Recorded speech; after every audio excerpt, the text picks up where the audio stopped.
and Oddworld.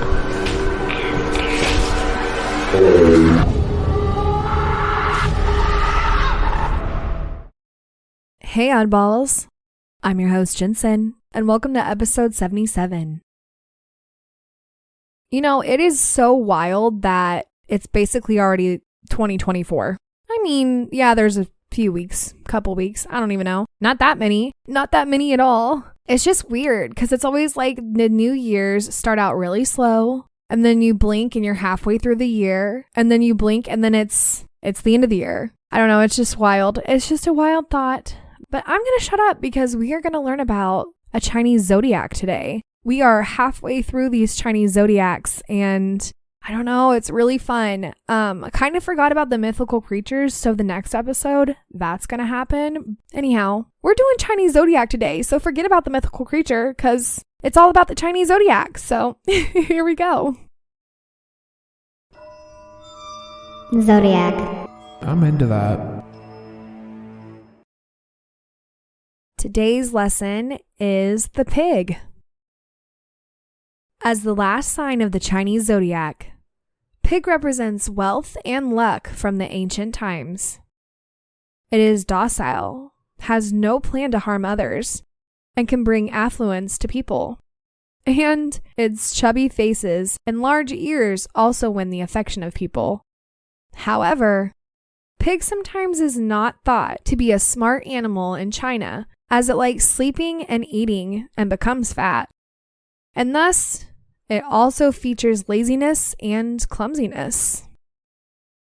If you were born in 2043, 2031, 2019, 2007, 1995, 1983, 1971, 1959, 1947, 1935, or 1923, you are a pig.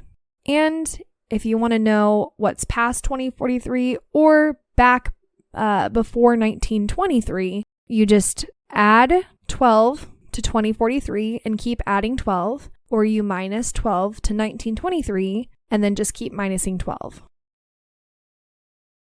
You know, the pig was all like good and everything, and then they said they were fat and lazy. Pigs are really cute though, so like leave them alone. Allegedly, they're like a super smart animal too, so let's not hate on those pigs, alright? Alright. Also, if you're a pig, let me know, and we're gonna move on to stories. This comes from kelliesharpe on Reddit. This is my ridiculous story. I saw what I saw, but I don't believe what I saw. I'd like to first say that you don't have to feel bad if you don't believe me, because I struggle so much with believing it too. I wasn't alone. My best friend also saw it, and she struggles as much as I do with not believing what we saw. I'm almost 60 years old, and I'm a wildlife and landscape photographer from East Tennessee. I'm from Townsend, which is located in the Smoky Mountains. And I no longer live at that location where this happened, but I'm still close by. On the night of the new moon, in July of 2018, my best friend Deb came over to my house around 11:30 p.m. because we were going to go up the hill from my house to an empty rental cabin to take pictures of the Milky Way over Rich Mountain. I know it was the night of the new moon because that's the best night of the month for night sky photography, since the moon won't wash out the light from the stars. If you stood on my road or you turn into my driveway, it looks like you're turning onto the driveway of the rental cabin because we shared that driveway. You pulled into the rental and curved left down our long gravel driveway to the mobile home we lived in before we moved into our house, where we are now. Straight across the street from the rental cabin is what locals have always called the shale pit. It's just an empty lot, about an acre or two big. There's a family from Townsend who owns it, and they used it to dig up shale for new driveways of houses. That was their business. They built driveways, but their part was just to dig it and lay the shale. They also let the national park bring trees there to use the space to burn them after they collected them when we'd have bad storms, strong winds, or heavy snow. There wasn't a house or any other form of structure, just a big lot with a couple of backhoes for digging.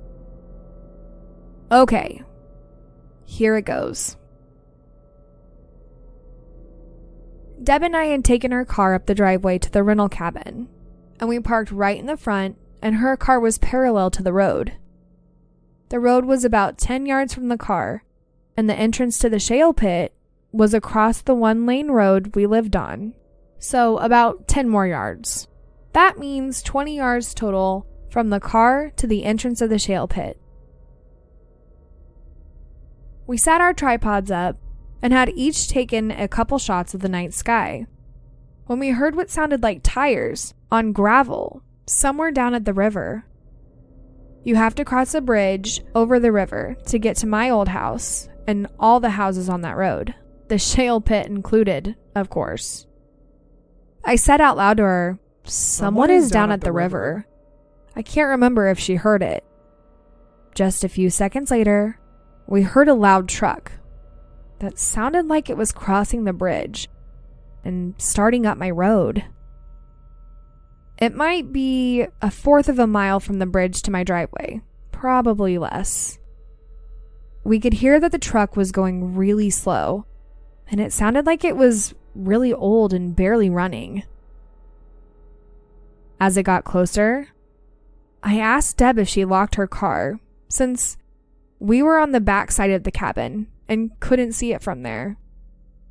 She said she hadn't. Deb had thousands of dollars worth of camera gear, and she had a lot of it with her that night. Without speaking, we both took our cameras off our tripods and carried them and the tripods back to the car to lock it. I don't remember why we brought it all with us. I think we both just had a weird feeling about that truck.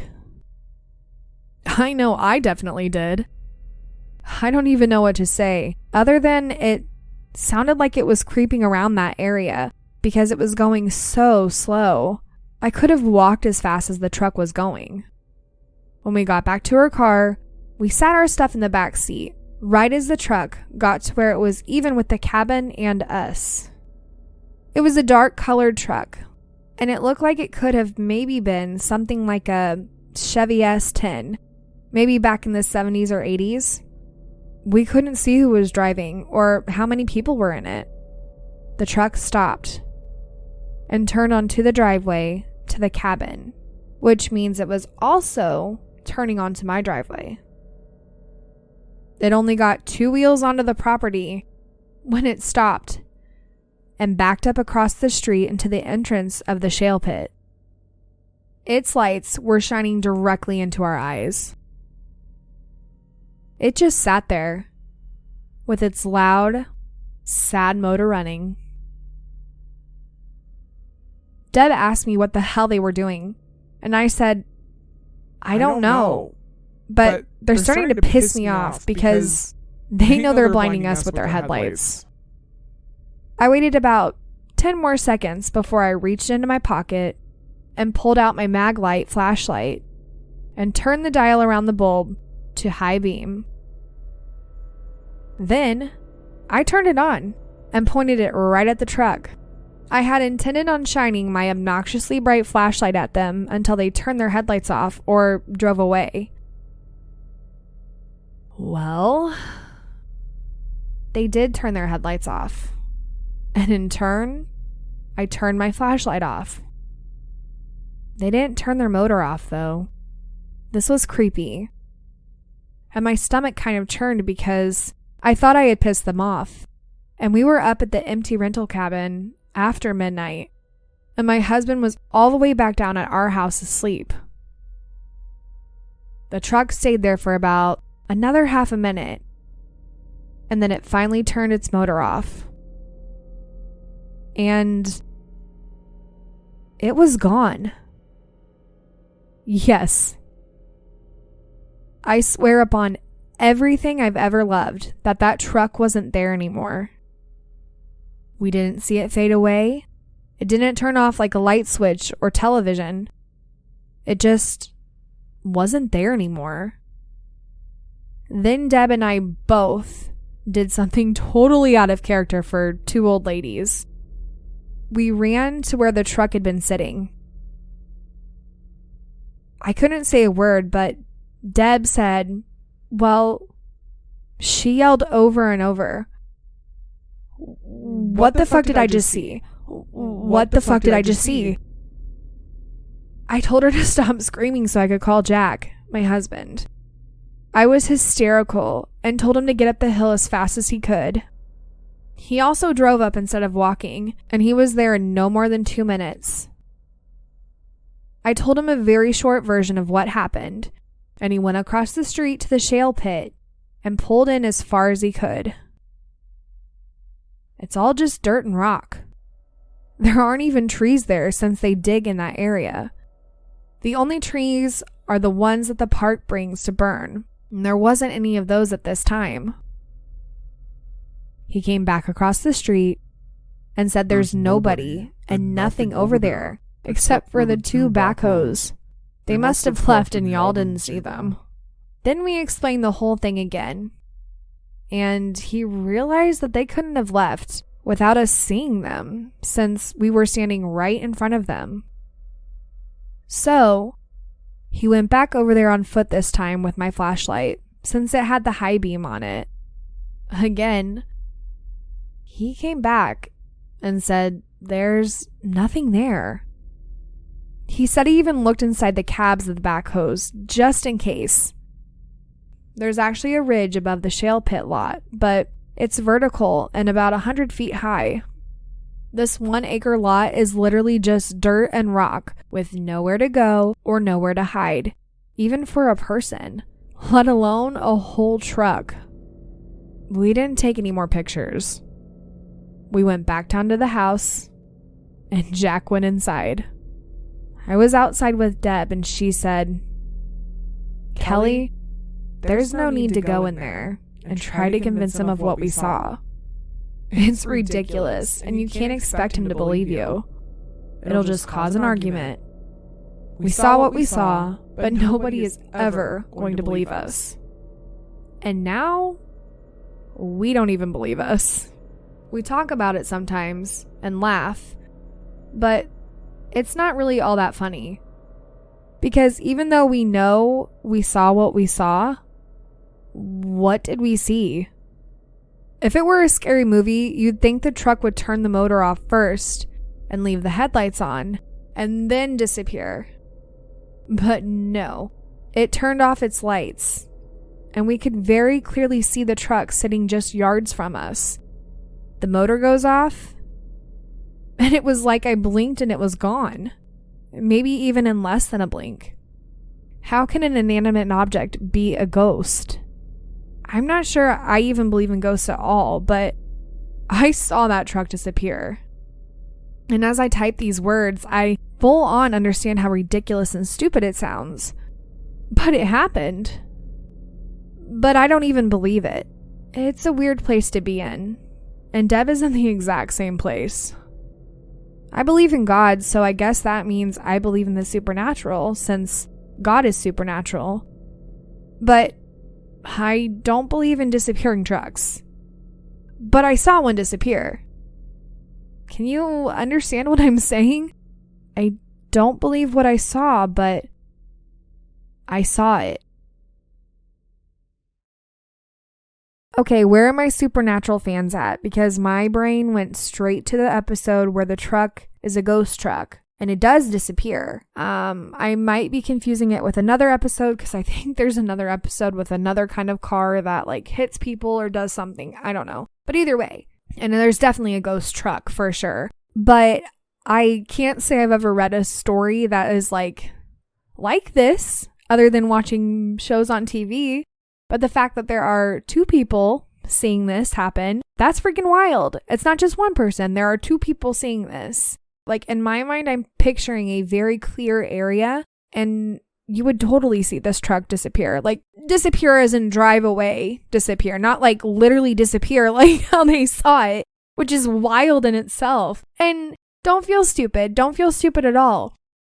So here are my wild theories, or at least theory.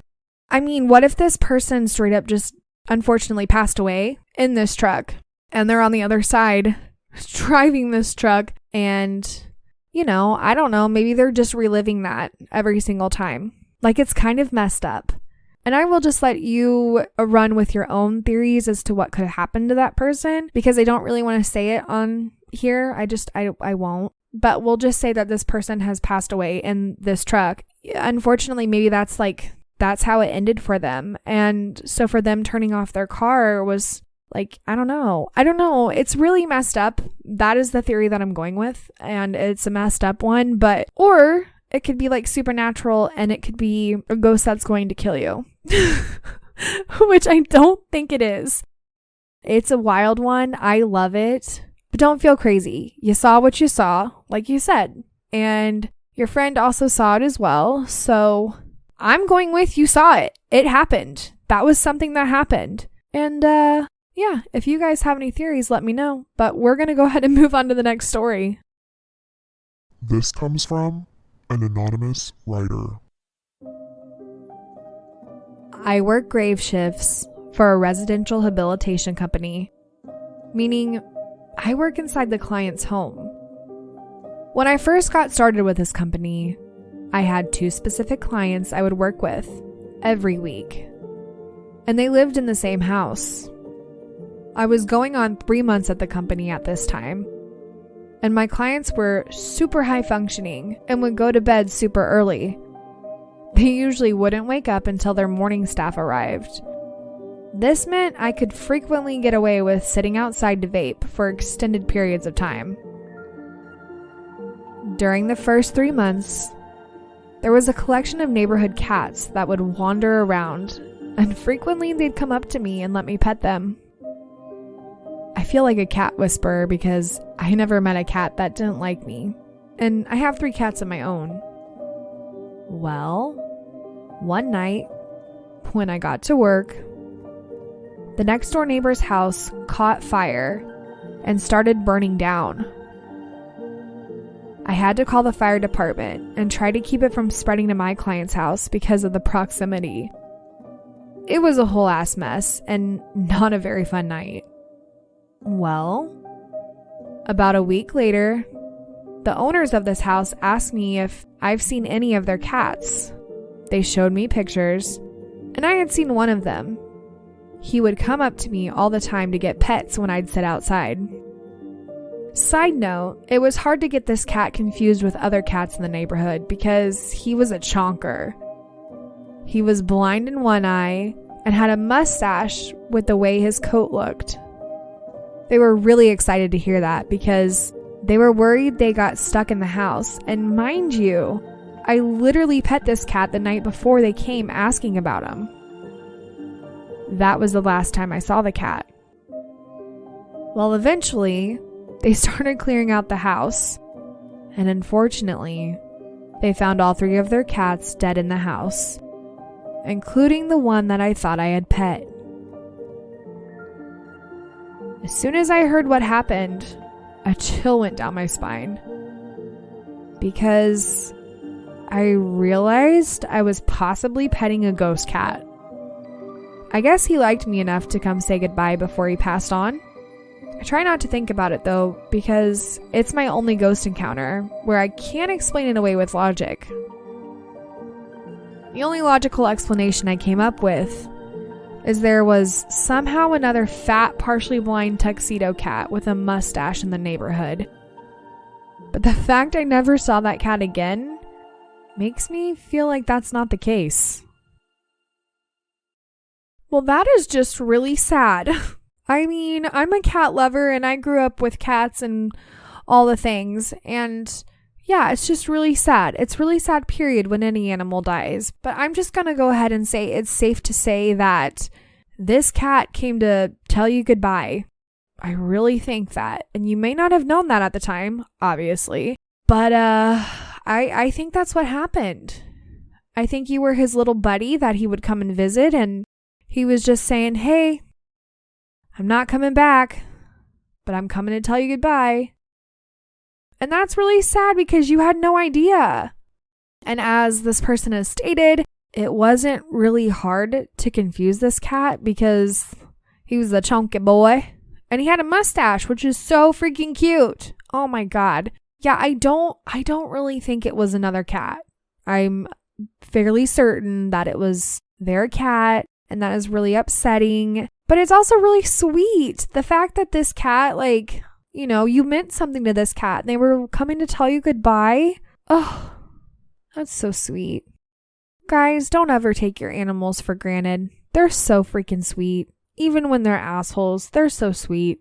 But anyhow, if you guys have any ideas or any theories on this story or the one previous, let me know. And if you have any paranormal story at all, let me know. And I hope you enjoyed today's episode. And well, it's an odd world after all. Oddballs, go follow us on It's an Odd World After All podcast on Instagram and Facebook. Also, give us a 5-star review on Apple Podcasts. If you have a story you would like to share, email us at it'sanoddworldafterall@gmail.com or message us on one of our social platforms. Don't forget to share us with your family and friends. And check out our website, it'sanoddworldafterall.com.